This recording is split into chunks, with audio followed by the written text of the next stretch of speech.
By way of background and introduction, I'm here from the University of the West of Scotland, where I'm the Pro Vice-Chancellor for Research and the Interim Deputy Vice-Chancellor. And as a university, we have our own claims to high performance. I'm really proud of the amazing work that UWS does in social inequalities. So we rank in the top 300 universities across the whole world from the Times Higher Education Social Impact Ratings. And just a couple of weeks ago, we were named as the Scottish University of the Year for Social Inclusion by the Times and Sunday Times. And of course, all organisations have some claims to high performance and other areas where maybe they're less highly performing. But I'm also here today as a non-executive director with Revenue Scotland, the devolved tax authority for Scotland as a nation. It's the first devolved tax authority in Scotland. It's the first tax authority in Scotland since the Union of Parliaments in 1707, which is a really long time. But this year, calendar year 2025, sees Revenue Scotland celebrating its 10th anniversary. And if you're new to the call and not aware of Revenue Scotland, I'm sure you'll hear more when we come to Elaine as one of our speakers, but this year we've just posted our annual reports and we collected £962 million worth of revenue to support the public services that are delivered across Scotland. We did so at a cost of collection of less than 1%, which is incredibly efficient, and we did so whilst also ranking in the top 10 of all departments across the UK staff satisfaction survey run across the civil service. And those are really remarkable achievements, which you could say really mark out high performance. And if you were to do a kind of quiz show format of, we asked 100 people what comes to the front of your mind when you think of any national government organisation, high performance might not be the first thing that springs to mind. If you think about the nature of tax collecting right back to biblical times, it's had a bit of a PR issue as a career choice for people. But I like to think of Revenue Scotland as a bit like a tech startup sitting in the context of a much wider, larger set of public organisations. And it is really a remarkable organisation in lots of ways, you will hear. We're going to hear from three speakers this morning who will bring some perspectives to that challenge of how to manage and create and maintain high performance in organisations. First, we'll hear from Louisa, who's here as the Scottish Director for Business in the Community, with a focus on well-being at work. Then we'll hear from Debbie, who's joining us out of hours from the other side of the world on the 4-day week and the productivity challenge. And there's some really amazing work that's been happening in that space over the last several years. And then we'll hear from Elaine, who is coming to the end of her tenure as Chief Executive of Revenue Scotland. She wasn't quite here for all 10 years, but she's been here for the vast majority of it. And it'll give us an opportunity to hear what this looks like in practice. There are already some great questions logged in the Slido, and you may have other questions that come up during the three conversations. We'll hear about 10 minutes each from each of our speakers, and then we'll pause and begin to deal with the questions. So thank you for your time if you're attending. Thank you very much to our three speakers, and I'll pass first of all to Louisa. Welcome, Louisa, and thanks for joining us. Thank you very much, Robert. Nice to be here. Hello, everyone. Leadership is a journey, not a destination, and creating a high-performing team is a never-ending job. A business in the community, we're a charity. We don't give certificates. If you've got the right policies, it doesn't stop there. So what works today might not work tomorrow. What are your challenges and what are your successes? I like to say, although BITC comms would probably be very grumpy with me if they did, that when we work with organisations, and several public sector organisations are part of our membership community in Scotland, we'll support you, we'll growl at you, and we'll also celebrate you when you get it right. Our former chief exec, Dame Julia Cleverden, who's now the chair of the National Lottery, always says, name and fame people when they get it right. In my day-to-day work, my community for business in the community comes in three buckets. Your own community, your staff, your desire to build those high-performing teams, which we're discussing today. And then there's that wider community of other organisations and other businesses, public sector organisations who can lead and inspire, and we can learn from each other. And that's what we're doing today. And then lastly, the community in the place where you are, where you're based. And all three of those are inexplicably linked when you're looking at leadership and building culture of high performance. We have a saying, you probably heard it before, culture eats not well. You heard this phrase, culture eats strategy for breakfast. We say culture eats policy for breakfast.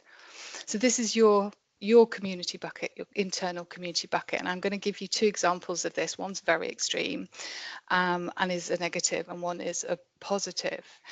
A major American bank, and this is in the US, a caveat that, had a woman returning to work after having had a baby. High performance, financial whiz. On her first day back, her team had placed a miniature cow on her desk. And when she sat down, they all mooed. The message was, you're different, you're letting the side down, you're not committed. When challenged, the bank said, but we have a policy for lactating mothers, we have a lactating room. But the culture wouldn't allow her to use it. Unsurprisingly, she left. Culture eats policy for breakfast. The second is also a bank, but it's a UK bank who's focused on responsible business and takes welfare and well-being of their staff really seriously. And they found out from their data that there were hardly any male employees taking parental leave. They had a policy, it was available. And when they dug down and asked male employees why, the response was, I didn't think I was allowed. I thought that was just for mothers. So the culture of men taking carers leave just wasn't there.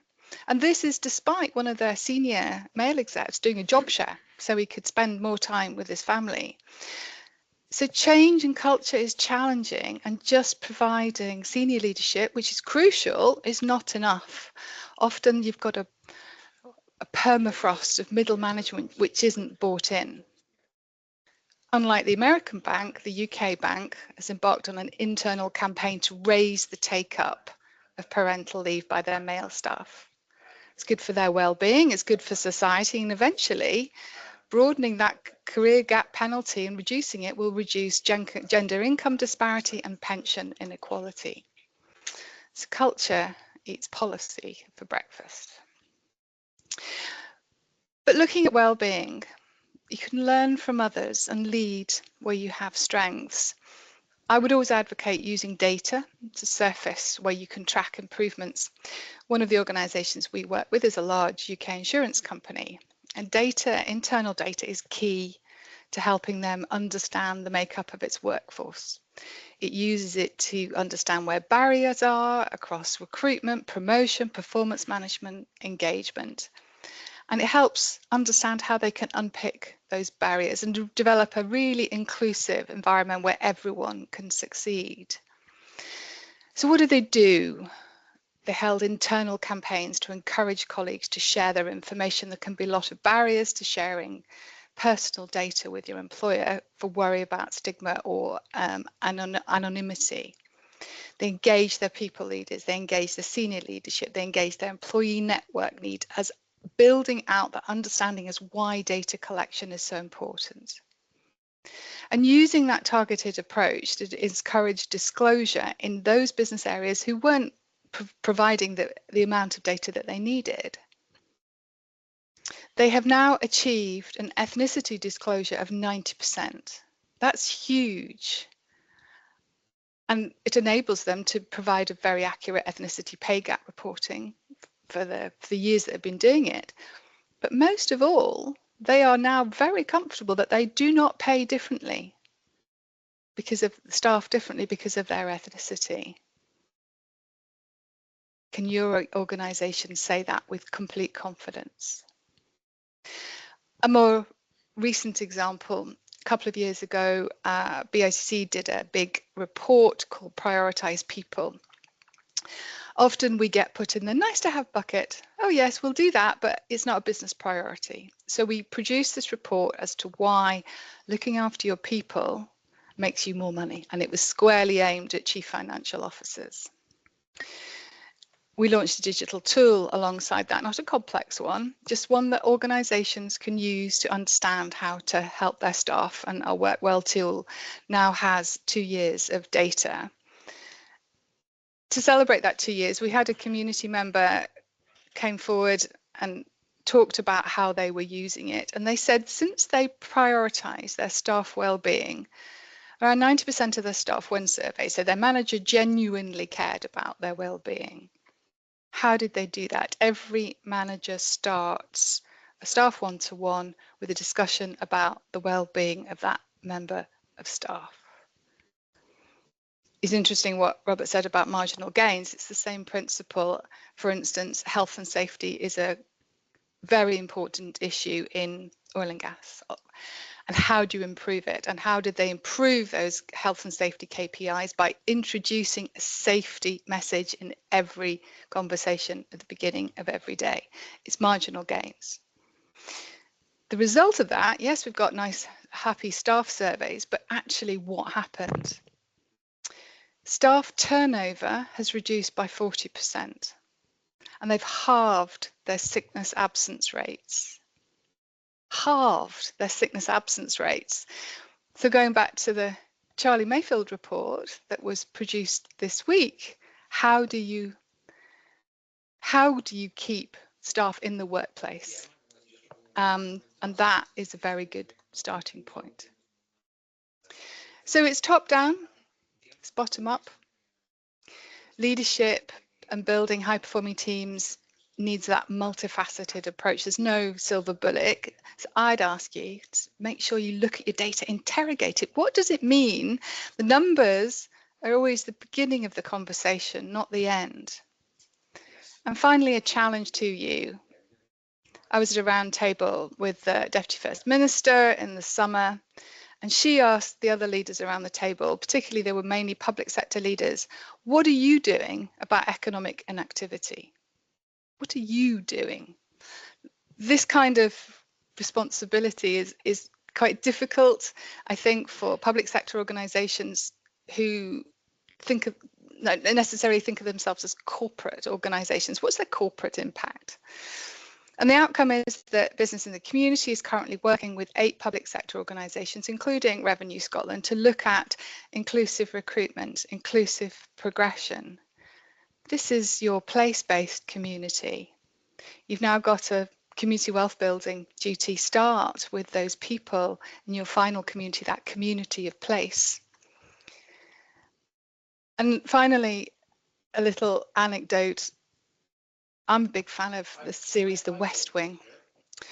Those of you who don't know it, it's set in a fictional White House in the sort of early noughties. It's a Democrat-run White House, and one day one of the main characters is gone toe-to-toe with a young woman on a debate program. And eventually they go to this young woman and say, come and work for us. And she says, why would I work for you? I'm a Republican. And the answer is, the president likes smart people who disagree with him. Now, I remind you that this was a fictional White House. It's clearly not where we are at the moment.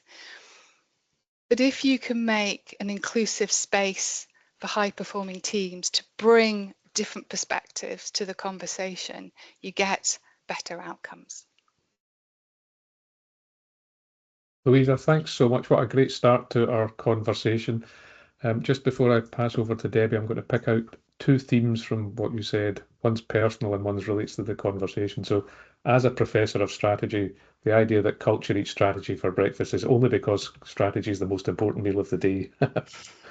But the thing that I really liked in what you said there was the recognition that this isn't all just kind of optimistic, kind. I mean, it's kindness, but with a particular undercurrent. So the idea that a president might like smart people who disagree with them, the idea that you could support you and growl at you, the idea that you ground the practice of going from maybe not being in a high-performing organization to creating and nurturing high performance by doing something as practical as starting every meeting with checking how you are and meaning it, and then having to deal with the difficult conversations when the answer isn't socially acceptable. I think that's maybe something, Elaine, when we come to you, that we could pick up on. How do we go from that challenge? Because it's easy to imagine joining a high-performing organisation and the sheer luxury of being in a place where it's already good to be there. The challenge for leaders is often how do you create that from a context where the starting point is more adverse than that. So what a brilliant start to our conversation, Lisa. Thank you so much. Debbie, can I pass the microphone to you? Welcome and thanks for joining us. Thank you. Thanks, Robert, and thanks, Louisa.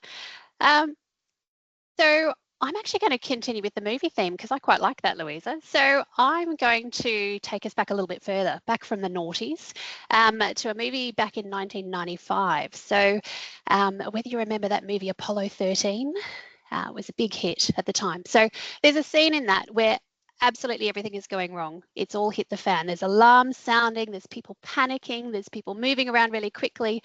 And the flight director actually cuts through all of the noise and says very, very calmly, work the problem, people. Don't make it worse by guessing. Now, I really love that line because from my perspective, that really captures what high-performing leaders actually do. We don't drive people harder to work faster. We actually design smarter systems. We create the calm in the chaos, the clarity in the noise, and the conditions that allow people to do their very best work. And that's really the focus of the work that I do with 4-Day Week Global. We help organisations redesign how work gets done so that performance as well as well-being can thrive together. And I also think that's what intentional leadership is all about. It's designing the system, but not demanding the effort.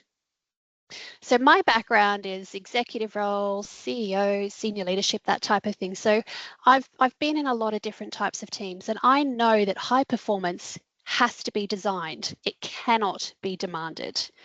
Intentional work design actually beats intensity every single time. The most productive teams that I've seen have clarity of purpose. They focus and they know what those priorities are, and they have flow and they protect that deep work dive time. Everyone knows the Toyota example and holds it up as this model of efficiency. They have that saying where it goes, the right process produces the right results.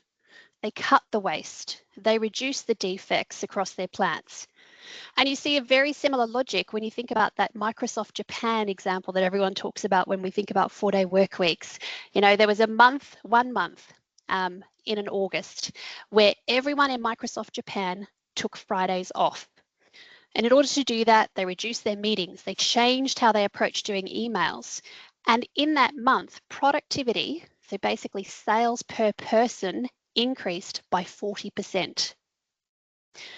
Now, another global company, Atlassian, which I'm sure we've all come across, that software company. So they actually have taken a different route when it comes to work redesign. They institutionalized innovation through their Ship It days. So once a quarter, every quarter, all their team down tools. They stop the daily grind and the work that they're doing, and they all together focus on one problem that really matters to the organization. It's not chaos. It's designed rhythm, and it's delivered some of the biggest productivity breakthroughs for that organisation. Now, the second thing that comes to mind for me with this topic is that I think we should consider productivity as a leadership lever. Now, let me explain. Productivity is not about doing more. It's actually about focusing on the right work. So with this in mind, productivity isn't actually an individual metric. It's a leadership responsibility. As leaders, we have to set the tone. We have to define those outcomes very clearly.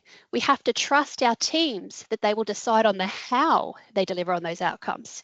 And we have to remove those friction points and the things that are getting in their way. Shopify is another great global example, that commerce platform that so many retailers use. They actually decided to do a big review of how they actually did meetings in their organization, and leadership made the choice to reset those norms. They wanted to reset the norms on who meets, why they meet, how often they do, and when. So they actually did a mass calendar purge. They cancelled all recurring meetings that had fewer than 3 people in them. Now, in doing that process, they actually claimed back 76,500 hours of meetings. So it's nearly 10,000 events. On top of that, they decided that they were re-implementing their Wednesday free meeting days. And they also gave people permission to decline a meeting request if they felt that it wasn't relevant or important for them to be there. Now, their CEO has very clearly said that when you say yes to one meeting, you're saying no to other work. So all of this sent a very strong signal through this organisation. And the signal was that focus is not about more activity. It's about fewer and better activities. And that decision comes from design, not from demand. Now, of course, not all of us have the luxury of being in a workplace like Apollo 13, where you've got that nice, clear leader.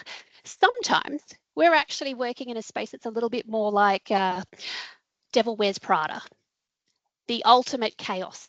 Everyone's busy, it's super reactive, everyone's rushing around, but none of us are quite sure whether we're actually moving forward. The best teams aren't the loudest or the busiest. They're the calm ones because they're deliberate, they're focused, and they're grounded in trust rather than adrenaline. So that brings me to the third point that I want to make. It's about redesigning work for focus, flexibility, and flow. Our workplaces have gotten busier and busier as the years have gone on, and we've added even more tools. We've got apps, we've got AI assistants, we've got automations, and yet any person you ask about how they're going, we're flat out, we're incredibly busy. I've got no time to do what I need to do. So we've added the tools, but we haven't gone any further. We haven't spent the time to really redesign the way that we work. Now, we can't look at work redesign as a way to just cram more work in. That's not the point. What we actually need to do is to create some space. So we need to be smarter about the work that we're doing and the flow that's happening in our teams. As leaders, we need to give them the mandate and the vehicle so that they can redesign their work and their workflows. So they've got the space to focus on that higher value work that then delivers our higher value contributions in the organisation. We need to have a lot less of the, we've always just done it this way, or I'm too busy to even think how we would do that differently. And we actually need more leaders to give our teams license and space to start thinking this way. Now, the only top-down part of this approach is that we pull the lever. We provide the space, the mandate, and we make it a priority. But then it's handing it over to the teams. There has to be that grassroots approach with the people who are actually doing the jobs. They're the experts, and they're the ones that are going to have the best ideas about how we improve that flexibility, that flow, and actually do that work redesign. As part of the work we do at 4-Day Week Global, we've had hundreds of trial companies go through the process, and we've seen quite consistently that productivity typically increases between 20 and 30%. Staff turnover falls by about a third. Burnout drops by more than 70%. Now, you don't get results like that just by giving people a Friday off. It's about smarter workplace design. Leaders provide greater clarity on what's important, where the priorities are for the organisation, and they give permission for staff to do things differently. Staff are then actually motivated to find those efficiencies. They get rid of the low-value meetings. They tighten those workflows. They build in focus time and do that important but not necessarily urgent work. And ultimately, the better recovery and reflection time for our teams actually leads to happier and more creative workforces. One of the organisations we've worked with a couple of years ago is a police service. So City of Golden, based in Colorado, 24/7 crisis service, as you can imagine. They struggled with staff retention and attraction. They had vacancies sitting on their books since 2015 and they could not fill them. So they went through a process of redesigning how their shifts work and how their work flowed to see if they could move to a reduced hours model and still get the same outcomes. So they moved from 40 hours to 32. They redesigned the way that they worked. As a result, their response times, and particularly their emergency response times, improved. Their retention strengthened. All of their vacancies were filled. Their overtime and their sick leave went down.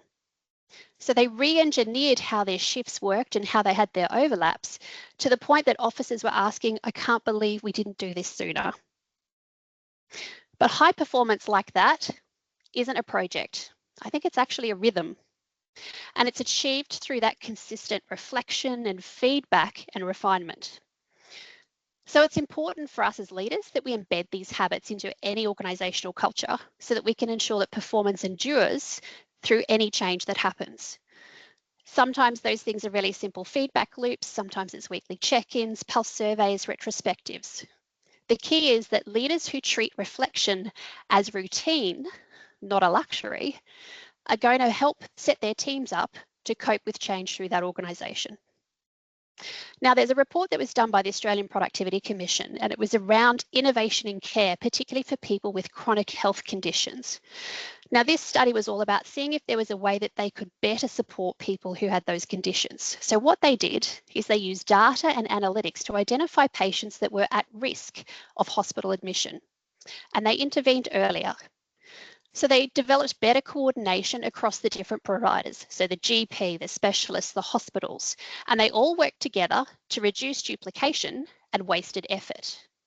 Now, on top of that, they redesigned the workflows and the funding models to be more of a preventative model than a reactive one. As a result, one of the programs actually lowered hospital admissions by 25%. So that just goes to show what can happen when the system is designed to flow and not just be busy. Now, thinking that that's a very large national study, what if we bring it down to something simpler, a 1-minute reflection activity? So there's a simple reflection activity you can do that at the end of every working day, you sit there and you think, have a look at what you've achieved. And you write down, today I achieved X. And then if I achieve Y tomorrow, it will be a great day. Now that seems really simple and almost a little bit silly. But there's evidence to show that one company in particular, their productivity increased by 46% and their well-being increased by 23% in just 2 weeks. And all it took was 1 minute per day. Now, I could share lots of different examples of different organisations around the world, but we've still got amazing panellists, Elaine, to hear from and lots of questions that I can see happening on the Slido. So I'm going to close out by simply saying that in the end, high performance isn't luck. It's actually leadership by design. It's that calm in the chaos. It's the clarity in the noise. And just like Apollo 13, good leadership reminds us we work the problem, not the people. Over to you, Robert. Thanks, Debbie. Another great contribution, and actually lots of points of connection with Louise's observations. I think anybody listening in on the call who's interested in that sense of high performance, the attention is grabbed by, in Louise's case, a 40% reduction in staff turnover. In the Japanese firm's case, a 40% increase in productivity. The things that I took from that, Debbie, were around the intentional and focus, and in particular, a relationship between focus for the organisation as a whole. So what a great idea to say we're going to stop everything else for a couple of hours and just focus on one thing today and figure out if we collectively can do something. And I think that signals participation, because people, when they get the chance to participate in how they are working, work differently and work better. But also that individual thing, even if your organisation isn't able or willing or ready to do that, you could sit yourself and say, this is what my day's been like and this is what I'm going to do tomorrow. So I personally am taking away from that a thing which I'm going to try and adopt in my own practice. So thanks for that. And with a big build-up and a drum roll, Elaine, all you have to do is explain how you do that in an organisation like Revenue Scotland. So I'll pass the floor to you. Thanks and welcome, Elaine. Thank you so much, Robert, and oh, what wonderful speakers to have coming before me. And my job, I guess, is to try and pull some of the threads from that and relate it to the organisation I lead, Revenue Scotland, which Robert has described to you already this morning. So I've been the Chief Executive at Revenue Scotland for 9.5 years out of our 10 years of operations. As Robert said, we are Scotland's national tax authority, and very much, I think, with a culture of creativity, enthusiasm, dynamism, energy, and certainly in terms of our people survey results, one where we have a really highly engaged workforce. But I would have to say that's not all just happened as a matter of chance. It's been a process over the 10 years of our organisation to get us to this point where we are described as high performing, where we are used as an example to other public bodies within the Scottish environment as, hey, look over there, there's some interesting stuff going on, why don't you come and see how we do it? So I'm going to talk about a few things here. I think, though, what I would say is that having listened to Debbie and Louisa, there's so much for us to learn still. So I think one of my messages is that you always, as the leader of an organisation, have to be curious about what's going on elsewhere and to learn from others and bring that back into your organisation. And we have very much within Revenue Scotland that culture of learning from others and continuous improvement. And I hope that will come out in some of the things I want to say. So I had really 3 key topics I wanted to discuss this morning. The first one is around clarity of purpose. And the organisations I've led in the past have been run from ones which have been quite old, really. They've all been in the public service, but you know, my last chief executive role, the organisation this year is celebrating its 60th anniversary. The organisation prior to that, it was while I was there, was celebrating its 30th anniversary, and here I am in Revenue Scotland with our 10th anniversary. One of the things, though, that I found to be really important is establishing that clarity of purpose for the organisation that you lead. And with an older organisation, sometimes that's got a bit confused over the years because as they've grown and developed and morphed, they've maybe lost that sense of what are we really here to do. In Revenue Scotland, as a relative startup organisation, our clarity of purpose at the outset we thought was pretty certain. It was about collecting tax revenues to fund public services in Scotland. Simple. Except clarity of purpose isn't just about the what, it's about the how. And for me, when the work that we've done in Revenue Scotland around our clarity of purpose has been more about the approach that we have taken. It's about being out there, listening to what our stakeholders say to us and reflecting that back in the how we take our purpose forward. It's about understanding what's going on in the world of technology, in the world of digital services. That's a really important aspect for us right now. And bringing that back into understanding what does that mean for the organisation that we serve and the services that we provide. So it's about creating a narrative around that purpose, I think, and it's about involvement and proper engagement with our staff, with our board, with our wider community of stakeholders that we we work so closely with. We also have within Revenue Scotland, we have an obligation to publish a corporate plan every 3 years, and that gets laid in the Scottish Parliament. This is a public expression of what we are here to deliver as an organisation. And many organisations have that responsibility. But we've taken it, I think, to another level, which has been, it's not just about here are the things we're going to deliver over the next 3 years. It's actually been an expression of here is the journey of improvement we want to be on over the next 3 years. And here's how we are going to go about that. It's been outcomes focused. It's connected our performance, our deliverables into the wider community that we serve in Scotland and into the wider performance of public services in Scotland and to the economic development of Scotland. So we have really taken a view that we need to connect our purpose that we publicly express each year, each 3 years in our corporate plan. We need to express that in a way that connects with the wider service in Scotland, the wider system in Scotland that we are part of. And at the end of the day, for us, it's about also really trying to get across to citizens in Scotland, to the taxpayers and the wider public that we serve, the importance of paying your taxes and why that's important, because it funds the public services that are so important for people to experience in Scotland. So clarity of purpose, I think, is really important. But as I say, it's not just the what, it's the how. The second thing I wanted to focus on was about getting the framework right. And this picks up on some of the things that both Debbie and I think and Louisa have both said. So for me, getting the framework right is multifaceted. It's about from the top, getting the right leadership in place, taking every single recruitment as a matter of priority, being really thoughtful about what you need to have around your table in terms of the expertise that you need to have. Also, it's about the how. It's about how are these people going to show up as leaders within my organization. So it's about their experience, but it's also about their style of leadership.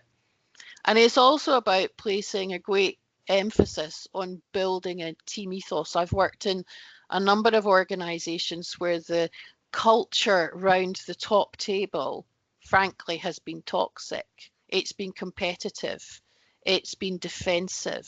It's not been a culture of openness or a culture that is supportive. And also, it's not therefore delivered true high performance.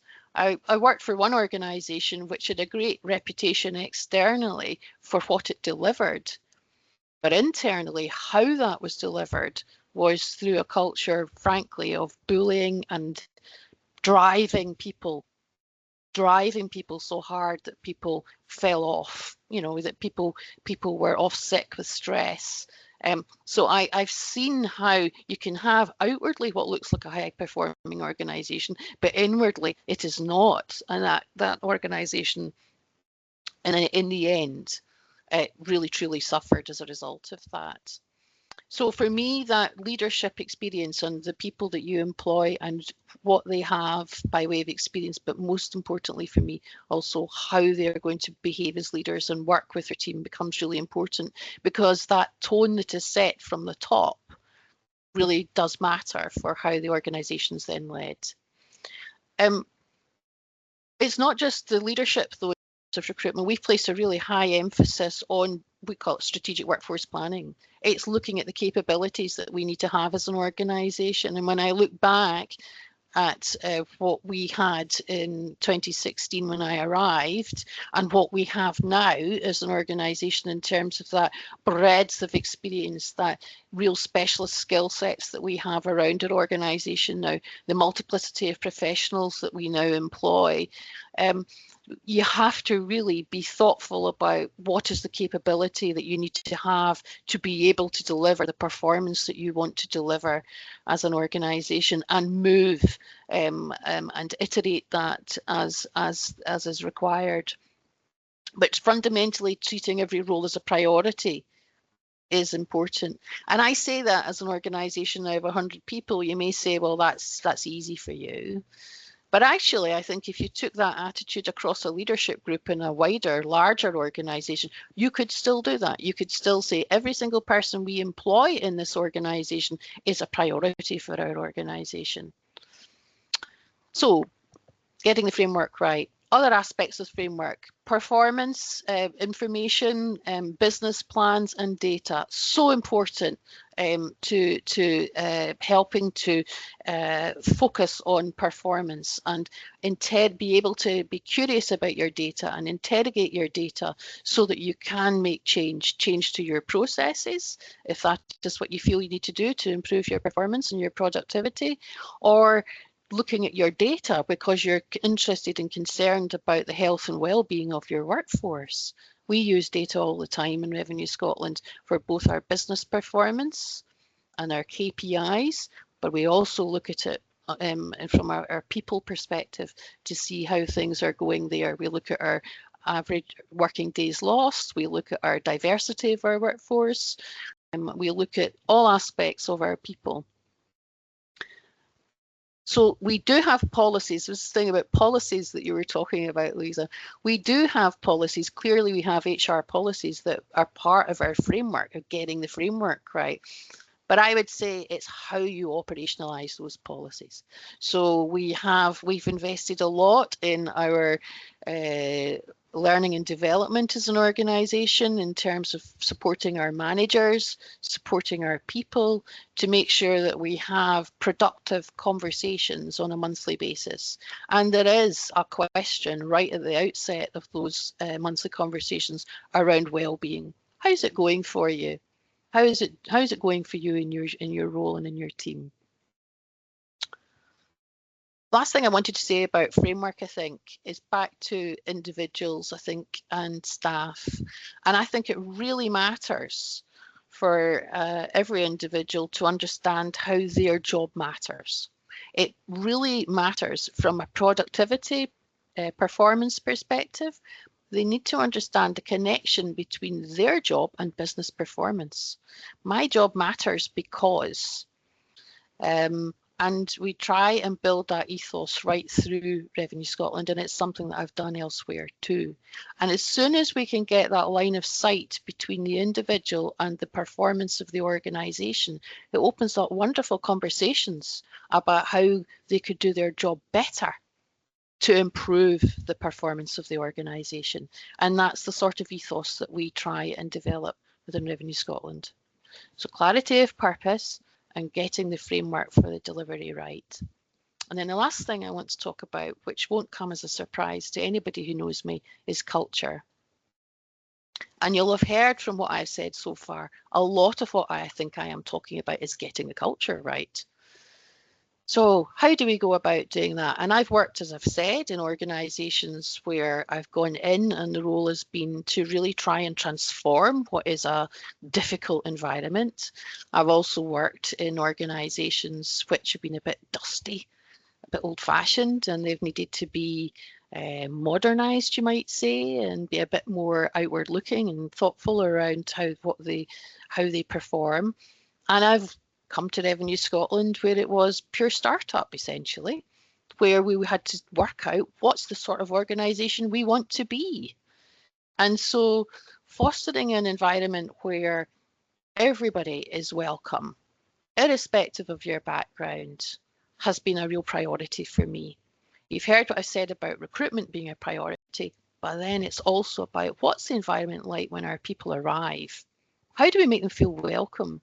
How do we make sure that we listen? How do we make sure that we foster an environment where staff feel safe? If staff feel safe, they will tell you when things are going wrong. If staff feel safe, they will feel empowered to speak out and say, I think we could do this better. If staff feel safe, they will feel able to talk to you about things which are deeply important to them. And we spent a lot of time in Revenue Scotland creating an environment where we celebrate diversity, where we encourage people to talk about what it is like to be them.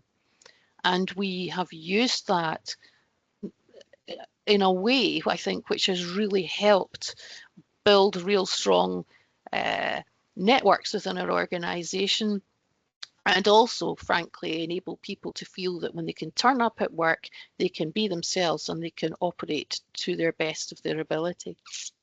So this piece about listening and engaging with staff, taking feedback, I mean, in the early days, our people survey results were not good. It was not an organisation that was particularly happy. And so we had to go out and talk to our people and really listen to them and hear from them about what was going wrong for them, to be able to begin to turn our organisation around. There's also something very much for me around giving everybody, insofar as it's possible, the tools to be able to do their job well. So that's something around the technology that we deploy and making sure that our staff are able to use it to its optimum. But it's also about broader learning and development. We invest a lot, or we place a lot of store rather, by learning and development. We have a KPI around that for our staff. And of course, that's not just about going on courses. That is actually about using your experience within Revenue Scotland to develop and grow. So we really support our staff to work across their team boundaries, to get engaged in projects which are going on elsewhere in the organisation, to give them that experience. We have created our own in-house learning and development programme around tax professionalism, and that's broadened out because we had to work out how we wanted to be as a tax authority. We had to really invest in our tax professionalism in the early days, and that has really built out from that point now to a wider range of initiatives which support people to do their jobs well. And then there's also a really important point for me about continuous improvement. So creating a culture where in our organisation, in our environment, it's a highly operational environment, mistakes happen. So how do you respond when a mistake happens? And from our organisation's perspective, we really have tried to build in that quality of reflection and continuous improvement into everything we do. So if something goes really well, we reflect on that and draw from that. If something doesn't go well, or if a mistake has happened, we learn from that too. But you have to create a culture where staff feel safe to come into that sort of conversation.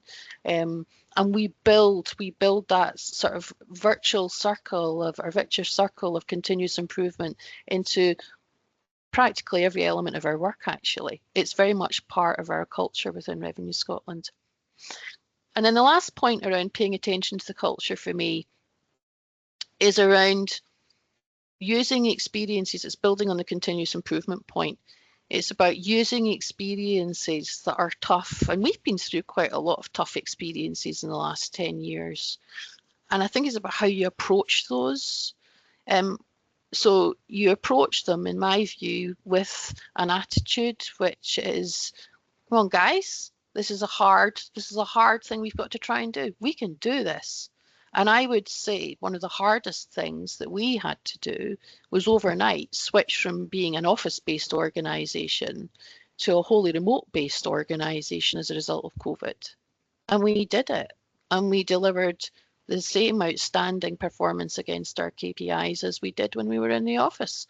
We learned a lot from that, and it's given rise to our hybrid model of working, because we recognised that we could do so many things really well doing them remotely. So we had to then find really good reasons to bring our staff back into the office to work in a hybrid way in which we do now. So using those experiences which are tough to really stretch and learn and build your muscles as an organisation, I think is really important.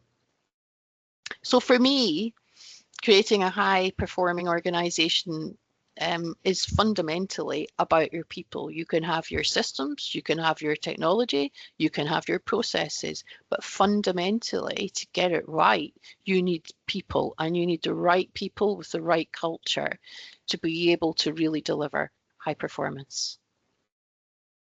Thanks so much, Elaine. That's a great message to close as we move into the question and answer part. So getting the right people with the right culture sounds easy, but is obviously a bit of a challenge. There's really a very clear thread across the three contributions. There's slightly different language used in each case, but whether it's around focus or clarity or intentionality, they're all pointing to the same thing, and that connection between clarity of purpose on what versus clarity of purpose on how that you've indicated, Clayne, takes us back to culture. And the top ranked question, which I'll come to in a moment, is about culture, as are several of the other questions. I just want to pick up a couple of things that connect your contribution, Elaine, to the earlier contributions. There is definitely a relationship between what it looks like on the outside and what it feels like on the inside, and whether those are dissonant or not. And so in the sporting environment, there have been lots of quite high profile cases of gold medal winning, world record breaking teams that actually are quite broken on the inside. And what you see on the day when someone gets their medal is, wow, what an amazing thing. But actually you think that's been quite a toxic environment. And the connection point for me across both Debbie and Louisa's conversations and yours is, in one case, starting every meeting with a kind of how are you today conversation, which is a thing that you said Revenue Scotland already does. And the kind of what happens when mistakes happen piece, if the answers to those things are socially unacceptable, if they're not just fine thanks, if you're not willing to actually sit and listen and be in the space and say, wow, that's tough to hear. If there isn't that flavour about it, then it suggests to me that it is perfunctory and it's performative and therefore not likely to produce the right kind of culture. So whether that's at the point of view of hiring or about the kind of behaviours that you experience and the extent to which you're willing to growl about non-compliance with the right behaviours, those are all connected as threads around how you get to high performance. So folks who are listening in on the call, I hope you've enjoyed those three contributions as much as I did. What a real privilege it's been to hear those three perspectives. There is the Slido thing, which is in the chat, and some folks have been upvoting questions and adding questions. I'm going to do it democratically to begin with. I might reserve the right to go off-piste and pick the question I'm most interested in. But the first question is, so if we've said consistently across all three speakers that culture is the key driver of high performance. The question is, how do you identify and track subtle shifts in that culture over time? And the kinds of things that I might expect to hear in that space are things like, well, we do a survey once a year. And whether the survey picks up the subtleness of that and whether it's the difference between that, what it looks like outside and what it feels like inside, be really interested in reflections on how do you key into how culture is going. And just because of the order in which you appear on my screens, I'm going to suggest that I first of all come to Debbie, then Louisa, and then Elaine for a comment about that. So Debbie, first of all. Thanks, Robert. Look, for me, you've got to know your organisation. You've got to know your people. Coming straight back to Elaine's point, they are your greatest asset in any organisation. And if you're not in tune or in touch with what's happening in your organisation, then you run the risk of these changes happening and not being able to see what's happening. So yeah, there's absolutely pulse surveys that you might do some organisations do it on a monthly basis. And it's a really simple, quick 5-question survey that starts to give you some trends and start to see some changes. Another sort of thing is the social connection that you tend to have when you're walking through the corridors or you're jumping on, going into the morning tea room or that virtual room. One thing which is just in smaller organisations, when I was CEO of a mental health organisation, one of the things that I would do is that I'd have a coffee with staff. We'd go for a walk and we'd have a coffee, and it was just simply a connection with that person. It wasn't about work, it wasn't about things that were working or not working, but it was that value that I had in that person, that they were important. And I wanted to know how things were going for them and what was going on in their world, that relationship then allowed me to have the ability for people to come and talk to me or give me those indications when changes were starting to happen in an organisation, because they inevitably do. When we've got people. So yeah, for me, it's you can have your formal processes and your frameworks and your tools, but it's that personal connection and that choice to listen. We as leaders don't always like what we hear, but we have to be very open to it, because our job is to remove those barriers and help people do their very best work. And so sometimes we have to hear that something that we've done or some direction that we're going in might be making that difficult. So that willingness to hear is a really important thread. Louisa. Got a couple of points. One's high level and one's really, really practical. Going back to the data point, what are you tracking? How do you track subtle shifts? Well, what are you tracking, and is it the right thing? A slightly sort of esoteric way of looking at this was I did an MBA rather later in life, which I very much enjoyed. Highly recommend it if you're working as well you're doing it, because you can make stuff happen the next morning. And I did a session on data and data visualization, which I thought would be about dashboards, things like that, and it wasn't. We actually spent a lot of time talking about Socrates. And one of the really challenging points, which is incredibly simple, the lecturer put a picture of a aircraft carrier up on the board and said, "What's this?" And everybody went, "Well, it's an aircraft carrier." He says, "No, it's not." Wiggle was going, "Yeah, that's definitely an aircraft carrier." And we're going, "No, it's not. It's a town." We went, "Oh, yeah." He said, "No, it's not a town. It's an airport." It's not an airport, it's a hotel. So what are you tracking? Are you tracking the right thing at the right time to get the right data that you need to answer the questions?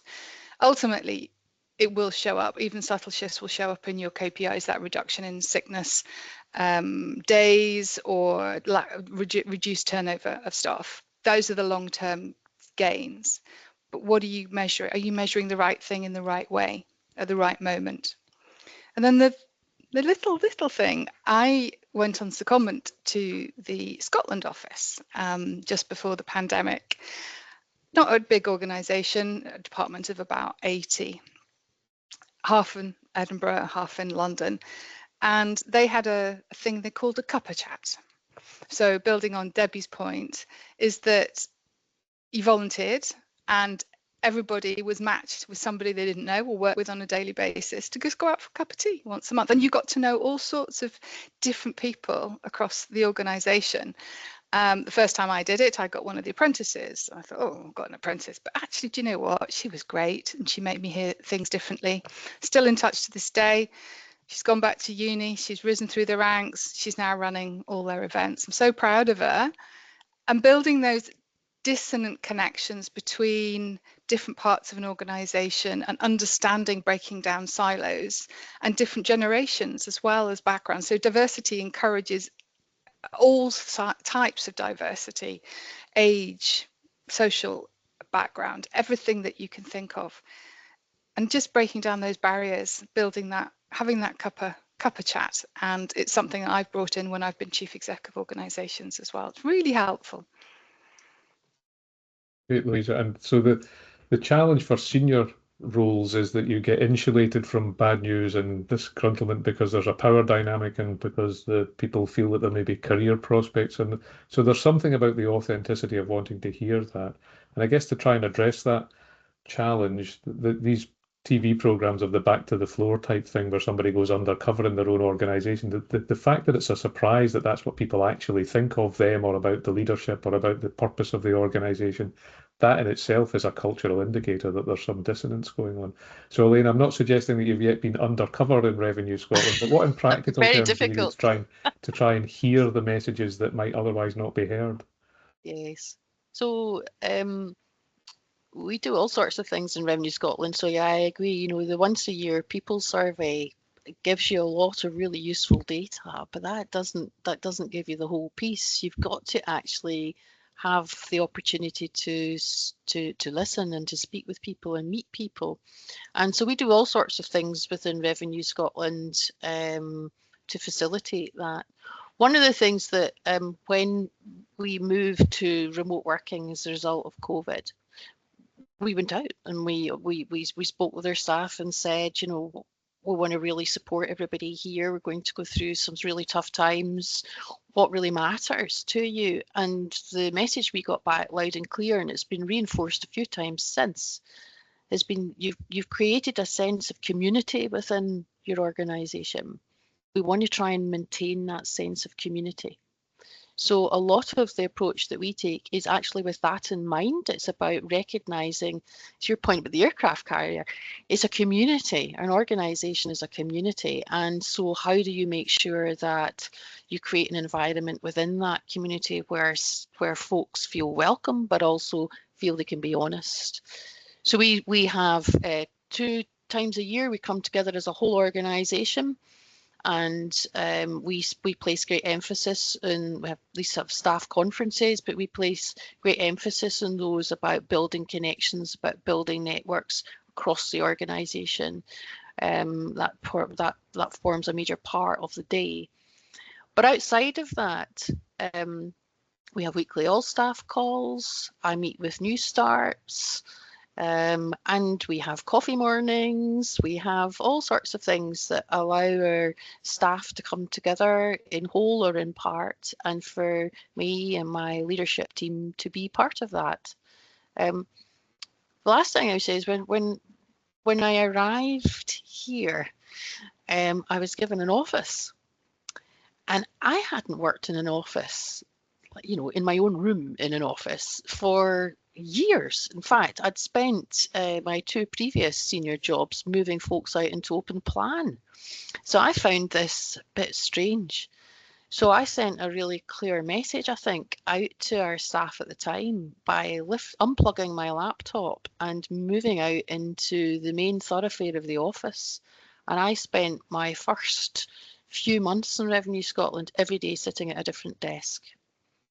And that's, I think, I did it purposely because I wanted to sit and listen and hear and engage, but I also wanted to show folks that I didn't want there to be a barrier between me as a CEO behind a door that had my name and my rank, if you like, on it, and the rest of the organisation.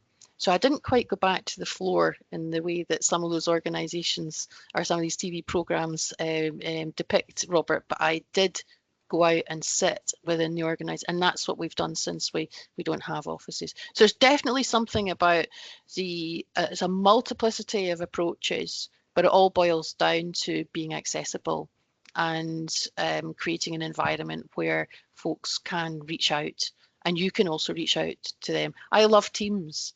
I think I probably drive some of my staff a bit mad because I love seeing a wee green light on and I'll buzz them in Teams and say, hi, how are you doing? I do things like that to keep connected when we're working remotely.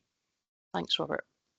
Thanks, Elaine. I'm going to put into the chat because I'm a shameless academic, and it's not my own work, but the great guy who passed away a few years ago called Chris Argyris, and his thing about this is what he calls the difference between the spouse theory, what we say we're doing, versus what someone would diagnose as the theory that would explain what you're actually doing.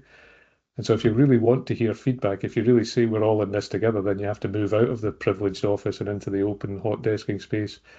If you say, I really want to hear feedback, and you don't do anything about that feedback, then you don't really want to hear the feedback in the first place. And I think that authenticity and commitment to action as a consequence of it is really worthwhile. So if anybody on the call is interested in that, I couldn't recommend highly enough just Googling that lovely gentleman's work. He writes beautifully. I think it's really impactful.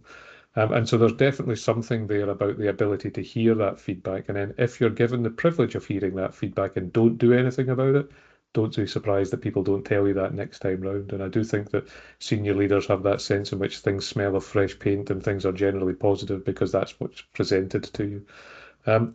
That takes us to the second question in the kind of voting, which is in the same space actually. Is what are the most effective ways to foster a strong, inclusive culture, particularly when teams are working remotely and don't have regular access to face-to-face interactions? And Elaine, you've touched on a very bold initiative actually that Revenue Scotland has led on and been very data-led about in terms of hybrid working. So I'll maybe come to you first, then I'd be particularly interested, Debbie, in the experience from 4-day working week host sites and pilot sites, about how they have choreographed that in terms not just of some folks being in person, some folks being hybrid, some folks being exclusively online, but also how you get people together and when the choice of the day off from the 5-day working week would be really useful. And then I'll come to you, Louisa. So can I start with you this time, Elaine?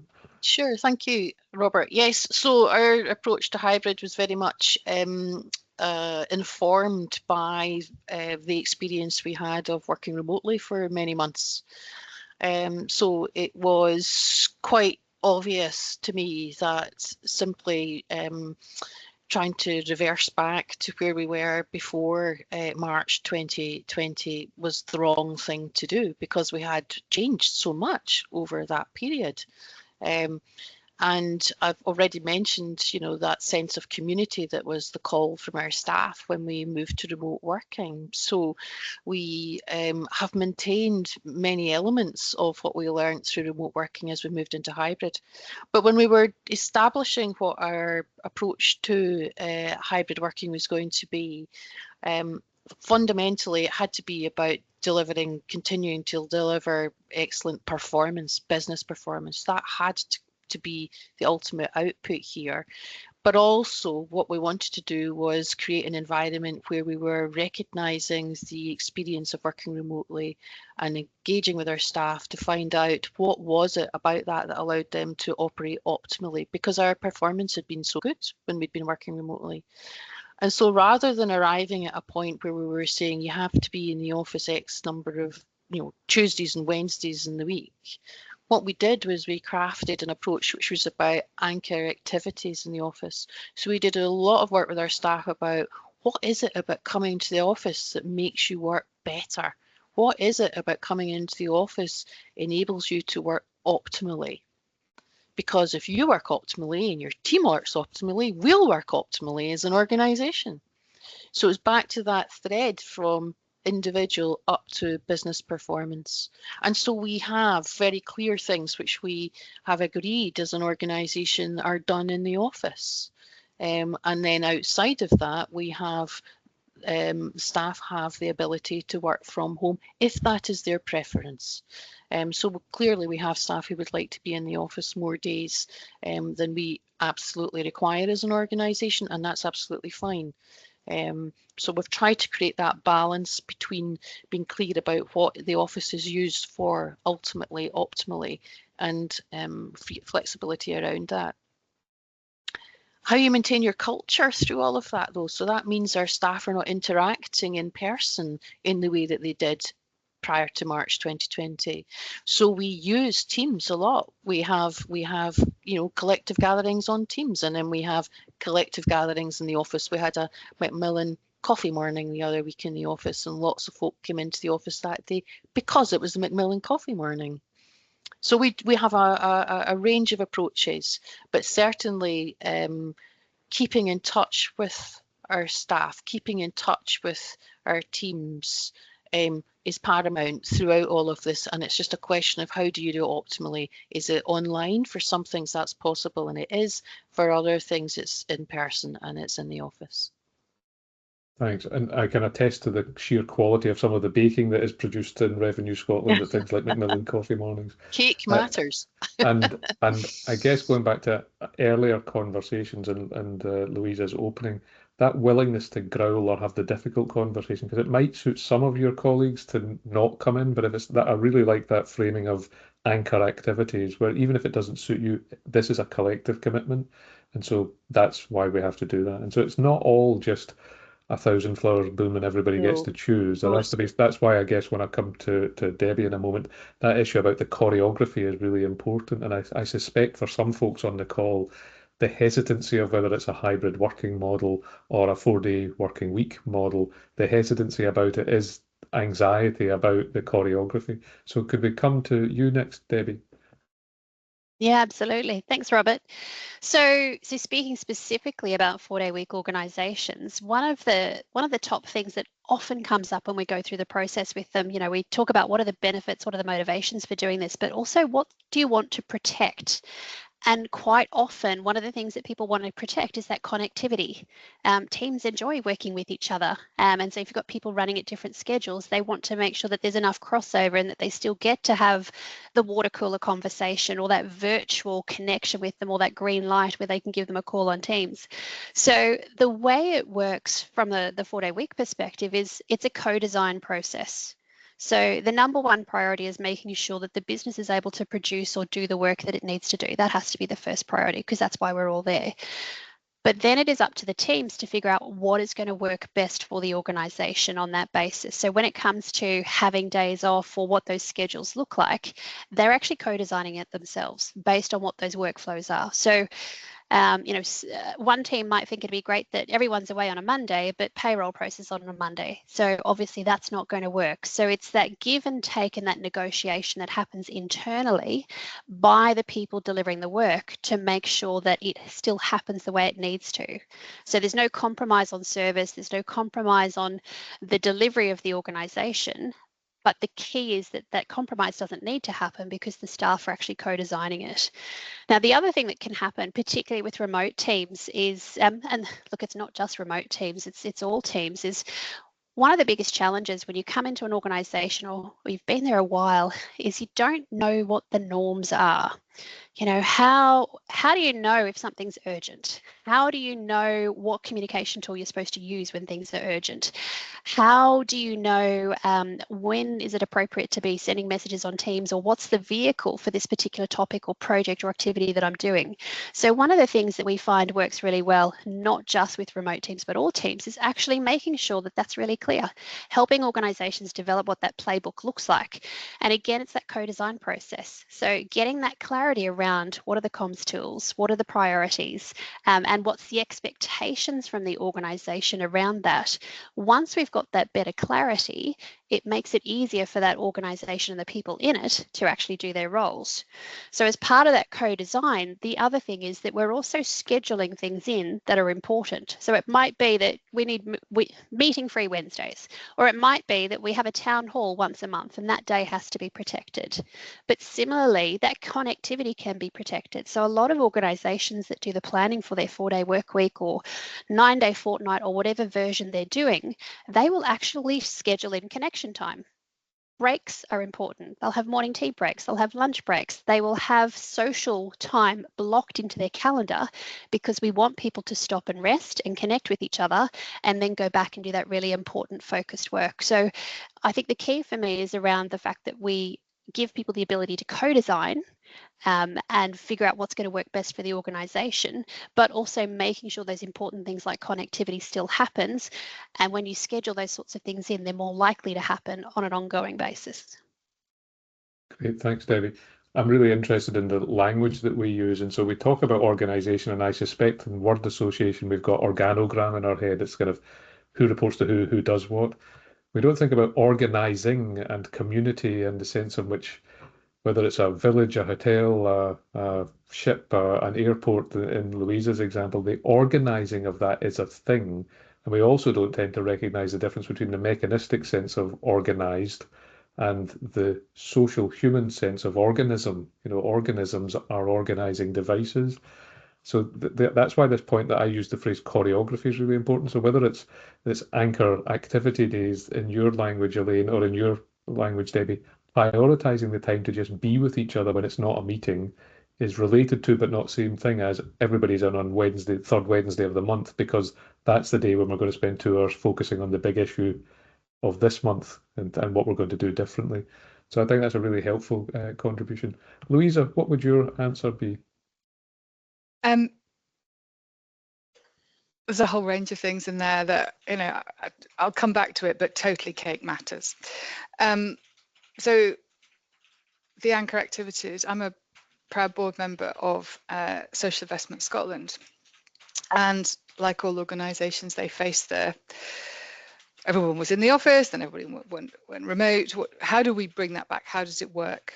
And they created moments that matter. And they did a lot of work around that. So that's your anchor activities, similar, different language, but the same principle. And I think that's really important. And they're extremely efficient, high-performing organisation. It says a lot about the governance of it that I, as a non-financial trustee, and they have over £80 million of investments, I'm comfortable. So I think that goes to a testament of the staff, how they work together and how it's put together, and the leadership that comes through that. I was a lockdown CEO. What fun. So I started as a chief exec in my first chief exec role about 3 weeks after the pandemic started. And I found a organisation of around 25 people who had only ever worked together in an office, and they missed each other. They were lonely. When I arrived, now I came from Scottish Enterprise, where I'd been on remote work I'm based in Selkirk. My manager was in Aberdeen. Absolutely fine. There's a flow and a rhythm to it. So bringing in that sense of community is incredibly important. And how do we put that back in? Making sure they had the right technology, the tools that you mentioned earlier, make sure you've got the right tools and bringing that in. And I brought it in by the bottom up. So I got younger colleagues to test out Slack for a couple of weeks and come back and report to everybody what they found. Did it work? Did it not work? And they were wildly enthusiastic, and they said, yes, we're going to do this. And perhaps older colleagues went, I don't know, it's new, it's scary, I'm on my own. They went, we'll help. And bringing that culture up was a really, really productive thing. And within a fortnight, everybody, even the reluctant adopters, was cheerfully chatting away on Slack. It worked really well. Getting on to cake, one of the things we did on a Friday afternoon remotely is we had a biscuit challenge, and again, completely designed by the team.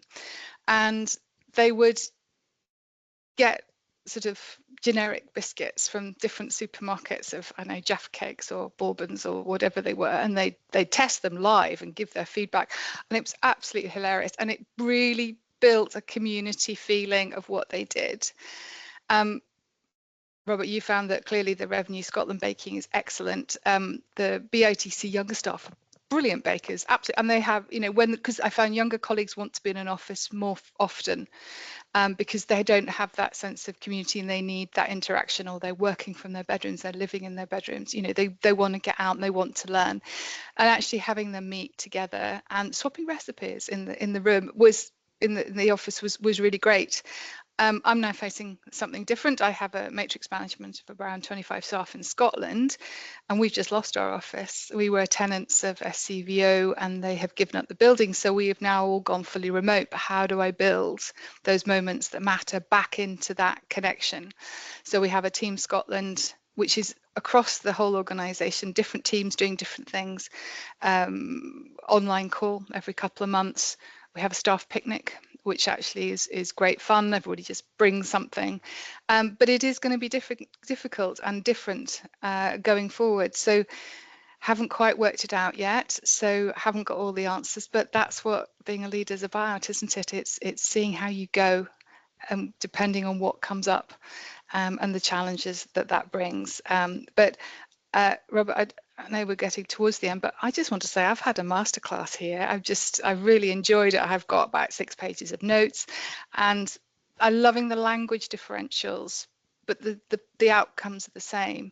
As somebody who works with businesses and government a lot, I simultaneously translate between civil servant and business quite a lot. So language can divide us, but it's also often what we're trying to achieve is exactly the same. Yep, brilliant. And you're right, Louise. I think this conversation could, from my perspective, run and run because it's fascinating. And I am apologising that we are coming towards the end. Several of the questions we have touched on indirectly. So there's one about how visible do you have to be, and I think we've talked about that. So Elaine's example of moving out of the open plan office, other people's examples of taking folks for coffee, the reverse mentoring ideas that have been surfaced. They're all versions of that. So I'm going to ask each of our 3 speakers in the last 10 minutes or so just to give a short answer to 2 questions that are linked. And I did say earlier I might abuse my position as chair or Graham Norton for the evening to pick those 2 questions. So one of those is, what's the one practical thing that we could do to deliver high-performing teams or organisations? And there may be some folks on the call who are in leadership positions where they're ultimately responsible for the whole organisation. There may be other folks on the call who are responsible just for their team.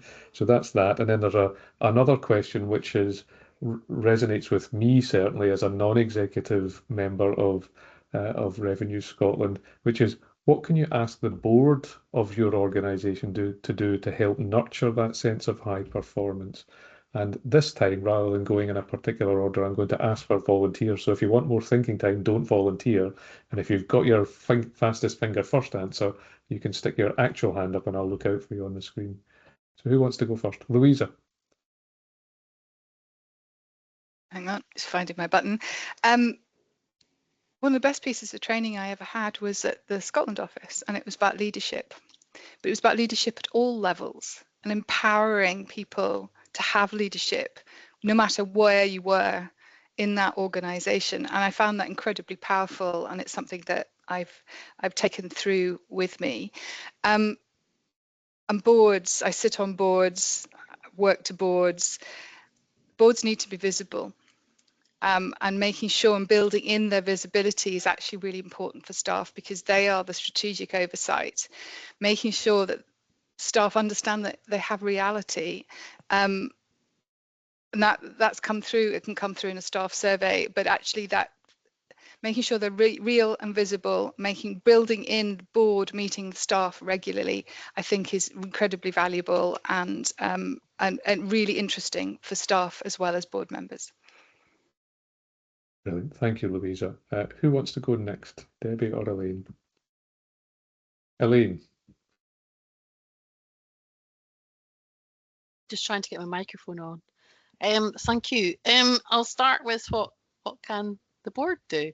Well, I think the board, just following on from Louisa, I think the board has a really important role in helping set the tone for the organisation. You could have an executive that is trying desperately to do all the right things and they go into a toxic environment in the board.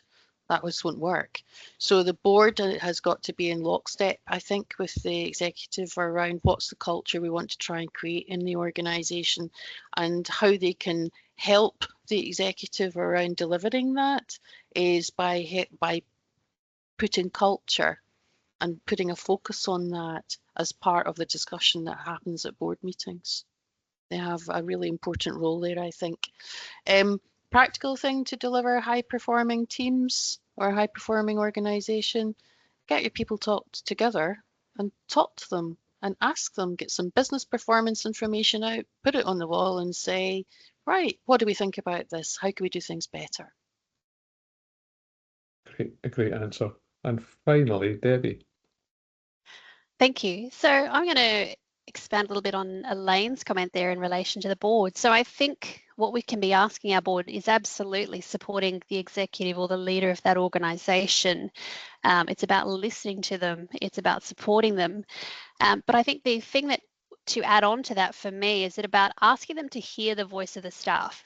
So yes, we need a level of trust with the executive, but we also need them to pay attention when you're getting feedback, when you're getting those sentiment surveys, pulse surveys, things like that. When you're getting that overarching data back, don't take it with a grain of salt. If people are taking the time to provide information or show something or tell something to the organisation, then boards need to be aware of that. And then I think from an individual perspective, what can we do? What can we take away from this? For me, it's about step away from this call and lead by example. Lead with the behavior that you want to see in your teams. So whether that's sharing information and asking questions, whether that's reflecting on how you're working and how that's being seen, how open are you to feedback coming back from your teams or the people that that work within your organization, but also how prepared are you to be vulnerable and also be humble. So think about what those leadership qualities are of what you want to see elsewhere in your organization and make sure that you're actually behaving that way yourself and leading that way. It's a great answer and a great drawing together of several strands in the conversation, Debbie. So for me, the authenticity of doing the thing and being the thing that you want to see, you just cannot avoid. There's a great example of that which I can find and put into the chat facility in a moment if you want, but it's kind of the importance of intolerance, which in a world where we're striving to be inclusive, it's about what are you going to be unwilling to tolerate, and it's anything that you walk past or ignore, you kind of have to expect that that's what you're going to get because that's what you have tolerated. And I do think that authenticity about actually asking how is this going or what's this data telling us, to use your example, Elaine, or and then actually wanting to hear the answer. You can't get away from the fact that if you're faking that and you're not really interested, people are super smart and will sniff that out in nanoseconds and then stop listening. And as soon as they've stopped listening, you are no longer an organism, you're an organogram. Because technically all I need to do is send you once a week this thing which says I've done these jobs. You're not interested, I'm not interested. It is not a shared endeavour. And the language, I've come back to language a couple of times, the language around how we talk about that does subtly shift across the private sector and other sectors. And I think a thing from the private sector that we have unfortunately lost because of legal nomenclature is that sense of company. So a company of players in the kind of performance sense is a group of people who are producing a performance. And organising is a performative thing. And so even though Revenue Scotland is a public sector organisation, or you might be in a charitable or a third sector organisation, and you wouldn't see yourself as a limited company, the idea of being in a company and having company with you as you're doing that, I think is incredibly important. So from my perspective, it's just been an absolute joy to hear the three speakers this morning. What a fascinating conversation. I think there are things that we could commit to do individually and in our organisational roles that would make a difference in the world. The strategy professor in me would say that the important thing is the relationship between the very long term, in 10 years' time, will be $1 billion business, or we'll have staff satisfaction that's in the upper decile, or whatever those measures are. And then connecting that to the choices you make every single day, because every time you make a choice, people make a judgment as to whether you're being authentic or not. And so right across this conversation, we started, Louisa, with that sense in which culture eats policy or strategy for breakfast. The running theme of the conversation has been cultural in its tone, and culture is simultaneously our collective, what it is to be part of this organisation or this company of players, and the choices I make about how I respond to each and every individual conversation, provocation, decision that I have to make. And if you fake that at any point, people very quickly lose faith.